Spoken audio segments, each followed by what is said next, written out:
New Jersey has produced some of the best and most iconic musicians. I said what I said, okay? Maybe I'm biased, maybe it's the Jersey girl in me, but New Jersey has continued for years to produce some of the best artists.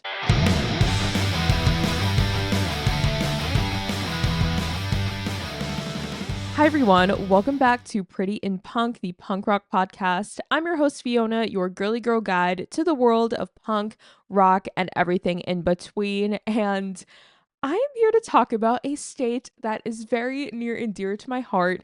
If you haven't picked up on this already, yeah, I'm a Jersey girl, okay? In my humble opinion, I don't care what anyone says. I think that some of the best bands and artists are from New Jersey, period, point blank. I said what I said, and today I'm going to prove it, okay? I am going to get you on the New Jersey artist bandwagon. Obviously, as this is a punk-based podcast, I will be focusing mostly on punk and rock musicians, but I will be sprinkling in some pop and some hip hop musicians in there as well. So, from punk pioneers to rock icons, New Jersey has produced some of the most legendary artists in music history. And if you think I'm exaggerating, stick around because by the end of this episode, I think you're going to agree with me, and I think you're going to be an honorary New Jerseyan if you're not already from New Jersey. If you can't tell, I'm so proud to be from New Jersey, okay? I have my little stuffed New Jersey in the back.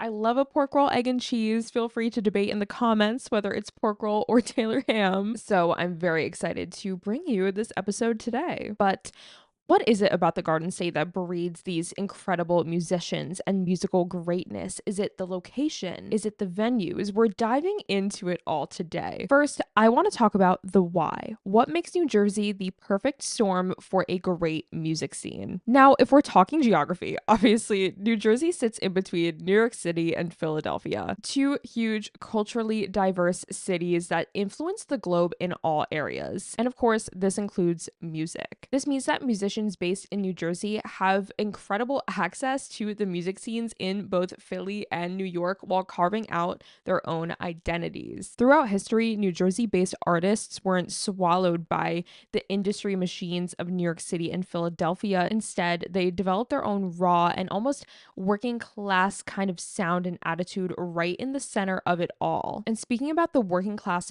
theme, there are so many New Jersey artists whose music is all about struggle, resilience, and passion. I mean, whether you're listening to, of course, the boss Bruce Springsteen sing about life in a blue-collar town, or the Bouncing Souls delivering these anthemic punk songs about friendship and perseverance, there is a very common thread, and that is authenticity. And I mean, in New Jersey, you cannot ignore the iconic venues. I mean, the Stone Pony in Asbury Park, iconic. The Asbury Lanes, also in Asbury Park. Maxwell's in Hoboken, which is no longer open, was a cornerstone of Indian punk history. These venues were more than just places to catch your favorite local bands. They were launch pads for artists who would go on to shape entire genres. And even beyond the music venues, I mean, there's a sheer variety of music in New Jersey. New Jersey is such a diverse state, so it doesn't just stick to one sound. We have punk, classic rock, emo, hardcore, hip hop, and pop. The diversity in the New Jersey music scene keeps it so fresh and continuously evolving. So let's dive into some of New Jersey's biggest names in music and what has made them so legendary. If we are talking about New Jersey musicians, you already know who I'm gonna name first. Bruce Springsteen. Now, even though I'm from New Jersey, I honestly didn't grow up in a house that listened to Bruce Springsteen. I mean, of course, I knew the big songs. I mean, like Born in the USA, Born to Run, all the big hits, I was well aware of them, but I didn't grow up in that environment where they loved Bruce Springsteen. I have so many friends whose parents would like travel to shows to see him and would follow him around to all his different shows and grew up just like adoring Bruce. So I know it's such a culture. So Bruce really isn't just a musician, he's a movement, right? He put Asbury Park on the map and made storytelling through rock music quite the art form. I have such a high appreciation for him after seeing him at See Here Now. I went last year. So seeing him in Asbury Park, that was incredible. That was music history right there. Earlier in the podcast, I was talking about the working class themes in a lot of New Jersey musicians' music, and I think songs like Born to Run and Thunder Road capture that perfectly. And his live shows are great. He puts on such a great performance. Without Bruce, we don't get that anthemic heartland rock sound that really has influenced countless of artists who came after him. Beyond the music, Bruce Springsteen's music and cultural impact, it really can't be overstated, I think. He really gave a voice to the everyday person. A lot of his songs focused on struggle, love, loss, and redemption. He turned New Jersey into this symbol of grit and perseverance. And that is something that I think can resonate with a lot of generations. I know people my age and younger that love and adore Bruce Springsteen, so he really has created something that has lasted through the years. Next up, if we're talking about Jersey, we gotta mention Bon Jovi, okay? Love them or hate them, Bon Jovi defined arena rock in the 80s. I mean, Living on a Prayer. Who doesn't know that song? That song is iconic. So many people, that's like one of the quintessential wedding songs. I feel like any wedding I've been to, that comes on at some point. I mean, maybe that's just because I grew up in New Jersey, but I don't know. I touched on this earlier when I was talking about Bruce Springsteen, but kind of in that element like Bruce, a lot of their music is built on these themes of perseverance and these blue collar dreams. And plus, their legacy is continuing to live on because they're one of the few bands from that era up until Jon Bon Jovi sadly started having vocal issues. They were still selling out stadiums in today's age. Jon Bon Jovi himself has really had a significant impact beyond music, especially in New Jersey, with very philanthropic efforts, which I love to see. He has the JBJ Soul Foundation and the Soul Kitchen, and this foundation provides food and housing to those in need, and that is something that I really wish we could see more from so many musicians. I love that he is just so passionate about giving back to his community. He really took his New Jersey roots and used his success to give back to those in need, and that is so admirable. We need more big names in music like that. Plus, also, again, maybe it's me being biased because I'm from New Jersey, his rosé brand, fire.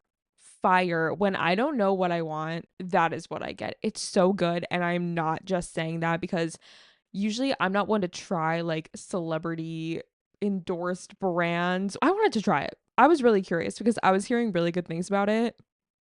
It is good. It's my go-to rosé brand. It is my absolute favorite. It's so good. Next up, okay, if we're talking about New Jersey, we have to talk about one of my favorite bands of all time. If you're not new here, you probably know who I'm going to talk about, and that is Misfits. So let's shift the gears into punk. We've been talking about rock and classic rock, but we're going to get into punk. I will be talking about the Danzig era. You guys know that is what I love. Misfits, they're not just a band. They created this entire subgenre of horror punk. Hailing from Lodi, New Jersey, we have Glenn Danzig's crooner-like vocals, these eerie B-movie inspired lyrics, and this all became the blueprint for countless punk and metal bands alike. Misfits, their influence stretches well beyond their very short-lived original run of the Danzig era, the best era, in my opinion. I know some people are going to want to debate me about that, but sorry. They prove that this really raw energy and a really unique aesthetic can make history. Their aggressive sound and horror-themed lyrics, they kind of laid the foundation for everything from metalcore to goth rock. They weren't afraid to be different, and that resonated with a lot of people who were looking for a band like this to speak to them. I first started listening to Misfits when I was like 14 maybe, and I fell in love with them right away. The first album I heard was Walk Among Us, and immediately I fell in love with Danzig's vocals. They're unlike anyone else's vocals in this genre that I've heard. He's truly a very unique vocalist, and I was instantly hooked. Of course, when you're 14 years old and really get into a band, what's the first thing you do? You start Googling everything about them. Saw they were from New Jersey, and I was like, well, of course they are, because only the best bands are from New Jersey. I think that's what makes me love them even more is they're from my home state, you know? And I don't want to go so into depth with Misfits. I have a million one episodes on them. You guys know I love them. You can see them in the back of this podcast every single episode, but they're still relevant today. A lot of people may disagree with me on that, but I mean, they are playing Coachella. Which, what do you guys think about that? I want to know. Let me know in the comments. I'm very curious to hear your thoughts on that. But since I'm making an episode on New Jersey, I had to mention Misfits. Next up, we have the Gaslight Anthem. They're a more recent addition to New Jersey's list of legendary bands. And the Gaslight Anthem, they kind of seamlessly blend the heartland storytelling of Bruce Springsteen with the grit and the energy of punk. Their breakout album, The 59 Sound, it became an instant classic. And Brian Fallon's raspy vocals and very distinct lyrics, they evoke this sense of longing and resilience, something that makes their music feel timeless and is also very synonymous with a lot of other New Jersey bands that we've been talking about. Their sound definitely plays a little bit of a tribute to Bruce Springsteen, but they carve out their own space with a very punk tinged sound, plus a deep appreciation for rock and its rich history. They definitely capture the essence of New Jersey and the New Jersey music scene, the feeling of growing up in a small town, but having these big dreams and this spirit of wanting something more, but never forgetting where you came from. So at See Here Now last year, I saw the Gaslight Anthem. I got so close, probably like 4 rows away. My brother is a big fan, so me, my brother, and my boyfriend, we all were like, okay, we'll wait a little bit to see them so we can get up close. And then it was time for them to start. They come out, and then who comes out with them but Bruce Springsteen? I couldn't believe my eyes. I was like, what is going on? That was so cool. Like, that was Asbury Park history right there. Oh my God. I still can't believe that I saw that live.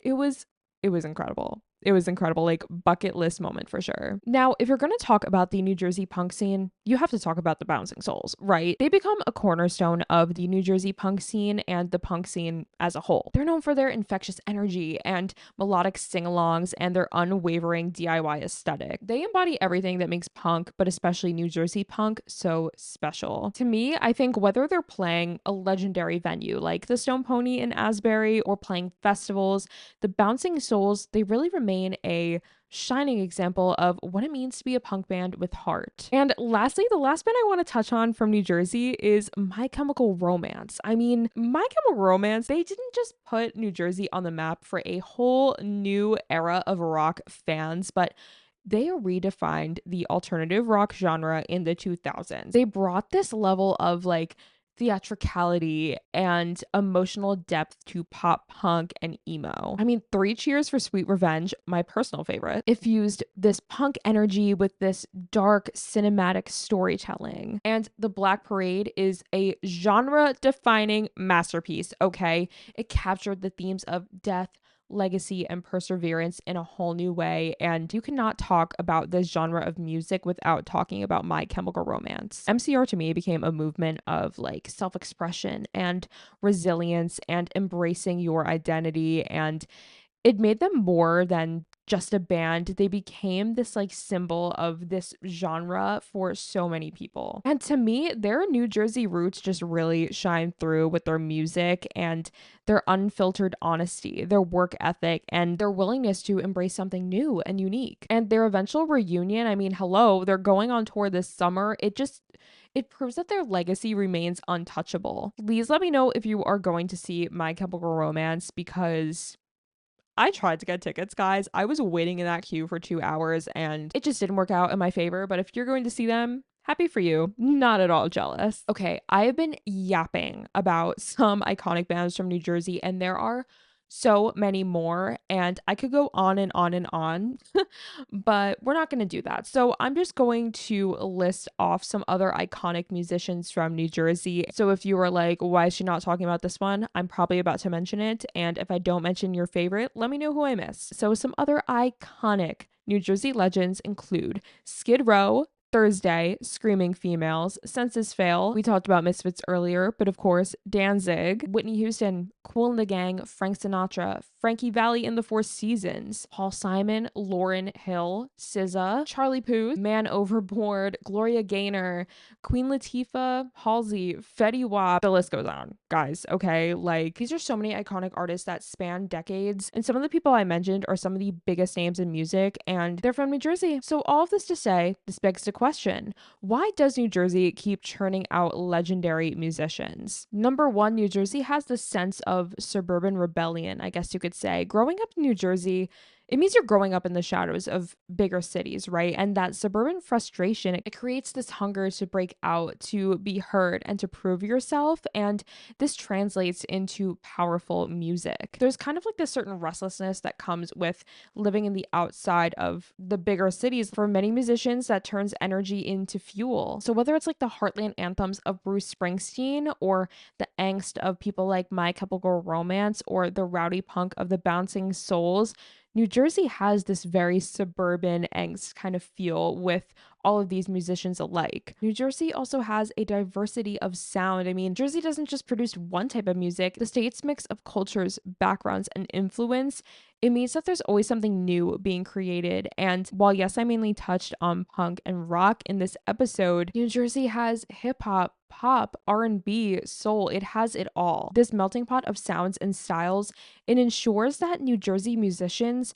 they're constantly pushing boundaries and redefining genres. New Jersey also has a chip on its shoulder. I mean, let's be real. As a Jersey girl, I think I can say New Jersey has always had to fight for respect. I mean, there's always like a bad reputation about New Jersey, and there's always jokes flying around. So many people, I've heard them say New Jersey is like the worst place to live in. It's like the ugliest state, and a lot of people compare New Jersey to Jersey Shore. This is coming from someone that has watched Jersey Shore as a New Jerseyan, but I feel like a lot of people who aren't from New Jersey, they may just think that that is synonymous with New Jersey. Plus, in the music world, we are often overshadowed by the bigger cities that surround us. But that underdog mentality, it kind of fuels artists to work harder and to push boundaries. It pushes them to make music that demands to be heard. That's why I think New Jersey artists make music with such intensity and passion. There's like this sense that every song and every show is a statement. I mean, from the aggressive punk of Misfits or the arena rock anthems of Bon Jovi, New Jersey musicians just have this different level of